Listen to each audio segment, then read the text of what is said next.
Good morning बेटा। Class 12 की third poem का फर्स्ट पार्ट हम कर चुके हैं। सेकंड पार्ट है हमारा बात सीधी थी पर। बात सीधी थी पर के लेखक कौन है? कुंवर नारायण जी। कौन है इनके लेखक भी? कुंवर नारायण जी हैं। आज ये सेकंड पार्ट का हम फर्स्ट पैराग्राफ करते हैं। बात सीधी थी पर एक बार भाषा के चक्कर में जरा टेढ़ी फंस गई।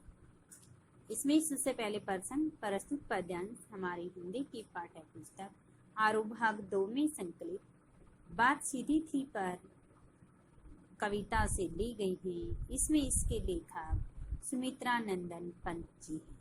इन पंक्तियों में कवि की भाषा के बारे में ही प्रयोग करते हुए कहा गया है कि किस प्रकार से वह अपनी भाषा को सहज व सरल तरीके से बताना चाहता है। उसके बारे में कवि बताते हैं।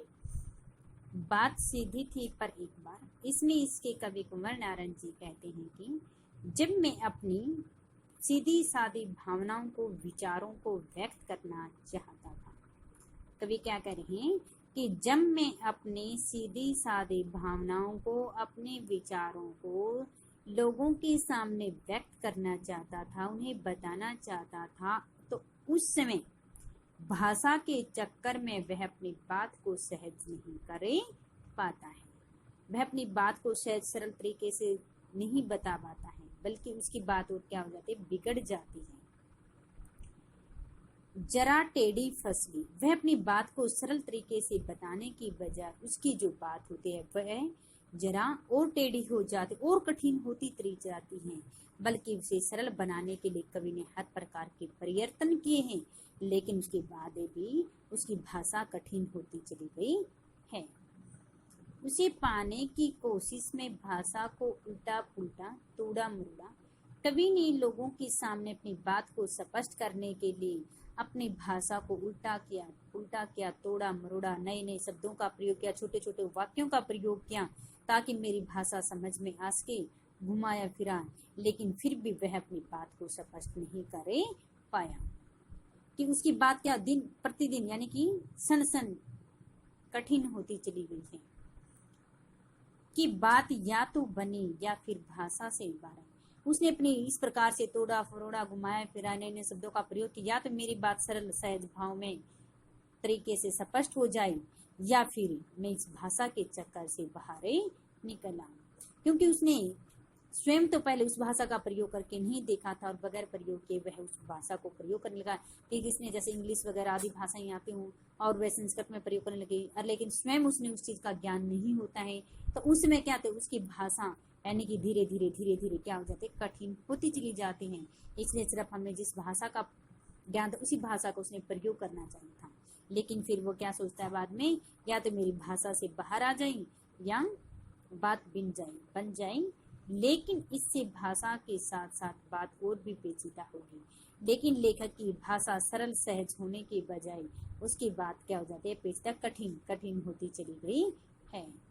यानी कि वह जितना सरल बनाना चाहता था, बल्कि भाषा के जाल में उलझकर वह अधिक कठिन होती चली गई है। ये व्याख्या है इसकी फर्स्ट पैराग्राफ की। अब इसके बाद में इसके क्वेश्चन आंसर। फर्स्ट पर्सन था जैसे इसी पैराग्राफ में से, बात किसके चक्कर में फंस कर रह गई? किसके चक्कर में फंसी थी बात? भाषा के चक्कर में। वह अपनी भाषा, अपने वाक्यों, विचारों का प्रयोग करने के लिए तरह तरह की भाषाओं का प्रयोग करना चाहता था। यहाँ कवि किसको पाने की कोशिश करता है, यानी कि वह उसे अपनी बात को, जो उसकी बात भाषा के चक्कर में उलझ गई थी, उसे दोबारा से फिर प्राप्त करना चाहता है, यानी कि फिर सहज सरल भाव में प्राप्त करना चाहता है। बात को प्राप्त करने के लिए कवि क्या करना पड़ता है? उसने अपनी बात को प्राप्त करने के लिए भाषा को उल्टा पुल्टा किया, तोड़ा मरोड़ा, घुमाया फिरा, नए नए शब्दों का प्रयोग, छोटे छोटे वाक्यों का प्रयोग किया, लेकिन उसकी बात नहीं बन पाई। बात बाहर निकलने की अपेक्षा कैसे होगी? बात बाहर निकलने की यदि और ज्यादा कठिन होती चली गई है, सहज नहीं हुई है। काव्य सुंदर स्पष्ट कीजिए अगर आता उन पंक्तियों का जो बताया गया था आपको पंक्तियां अगर आते इसमें बताया था। इनमें कवि ने अपनी भाषा के बारे में प्रयोग किया गया। भाषा सहज व सरल है, व्यवहारिक अनुप्रास पुनरुक्ति अलंकारों का प्रयोग किया गया है, मुक्त छंद है, मुहावरे लोकोक्तियां भी है, लाक्षणिकता शब्द का प्रयोग किया गया है। जो पॉइंट मैंने विशेष केंद्र बताए थे वो आपको काव्य सुंदर विशेष केंद्र एक ही चीजें लिखनी होती हैं। ये आपकी व्याख्या राइट प्लस लरण। इसी पैराग्राफ में जैसे आपका प्रश्न बनता है, भाषा को शवलित से बरतने से क्या अभिप्राय है। क्या अभिप्राय बताया गया था कवि ने, जब हम कोई भी किसी भी प्रकार की कोई भी रचना करते हैं तो हमें सबसे पहले उसके विचारों को, उसकी भावनाओं को व्यक्त करने के लिए हमें स्वयं उस भाषा को सबसे पहले समझ लेना चाहिए। उसके बाद में हम अपनी भावनाओं को, विचारों को व्यक्त करने के लिए सहज, सरल, स्वाभाविक बातों का, मुहावरों का, लोकोक्तियों का प्रयोग करना चाहिए, ताकि ऐसे शब्दों का, नए नए वाक्यों का, शब्दों का, छोटों का प्रयोग करना चाहिए, ताकि हमारी जो भाषा होती है सभी व्यक्तियों की समझ में आ सके। ठीक है, इसलिए हमने अपनी भाषा को व्यक्त करने के लिए हर प्रकार के सहज सरल तरीकों का प्रयोग भी करना चाहिए, ताकि समझी जा सके। इसी का अगला प्रश्न है, जैसे उसने बताया था लास्ट पॉइंट लाइन में, सीधी बात किस प्रकार पेचीदा होगी। पेचीदा यानी कि कठिन हो गई है। इसमें कवि ने क्या कहता है कि वह अपनी बात को सहज सरल रूप से स्पष्ट करने की बजाय उसने क्या किया था, अपने शब्दों को तोड़ा मरोड़ा, घुमाया फिरा, नए नए शब्दों का प्रयोग किया, लेकिन उसकी बात सहज होने की बजाय क्या हो गई थी, उलझती चली गई थी। और ऐसी उलझन में यानी कि जो श्रोता और जो पाठकगण होते हैं, श्रोता कौन होते हैं, सुनाने वाला, पाठकगण जो सुन रहे होते हैं, तो ऐसी परिस्थितियां आ गई थी उसके जीवन के अंदर, जो श्रोतागण और जो पाठकगण होते हैं वह उस बात को समझ नहीं पा रहे थे। ठीक है, इस प्रकार जो उलझी हुई जो बात थी वह कठिन होती चली गई थी। इसी फर्स्ट पैराग्राफ का अंदर से ही ये प्रश्न है आपका हमारा। उसी के अंदर से हमारा एक प्रश्न और भी बनता है, कवि किसी पाने का प्रयास कर रहा था और क्यों।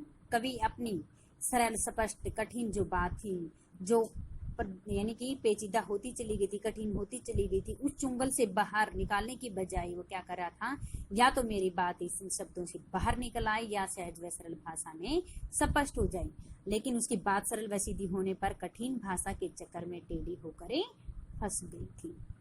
अगला प्रश्न था, कवि ने सरल बात को पुनः पाने का प्रयास क्यों किया था।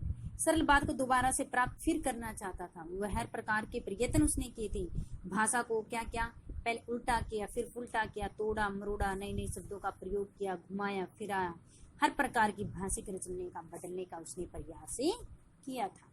कवि को किस बात का डर था। कवि को ये बात का डर था कि मैं सरल करने की बजाय कहीं मेरी जो बात होती है भाषा के चक्कर में पड़कर कठिन न हो जाए, लेकिन उसके साथ क्या हुआ, वैसा ही हुआ। उसकी बात सरल होने की बजाय कठिन होती चली गई। ये भी आपके फर्स्ट पैराग्राफ में से ही है प्रश्न तीनों। और इसी के अगर छोटे प्रश्न आते हैं हमारे, अगर सीधी सी बात किसके चक्कर में फंसी थी, भाषा के चक्कर में फंसी थी। ऑप्शन आते हैं आपके भाव, अलंकार, छंद, भाषा, किसके चक्कर में फंसी थी, भाषा के चक्कर में। कवि किसी पाने की कोशिश कर रहा था, बात को, कील, पेंच, कलम, किसे, बात को स्पष्ट करना चाहता था कवि तो अपनी बात बाहर निकलने की अपेक्षा कैसी हो गई थी, व्यर्थ, पेचीदा, अनर्गल, सहज। कैसी हो गई थी, पेचीदा यानी कि कठिन हो गई थी, उसकी बात दिन प्रतिदिन कठिन हो गई थी। तो ये भी आपके उस फर्स्ट पैराग्राफ में से क्वेश्चन बन गए हैं। तो ये क्वेश्चन आपके जितने हैं ये राइट प्लस लरण।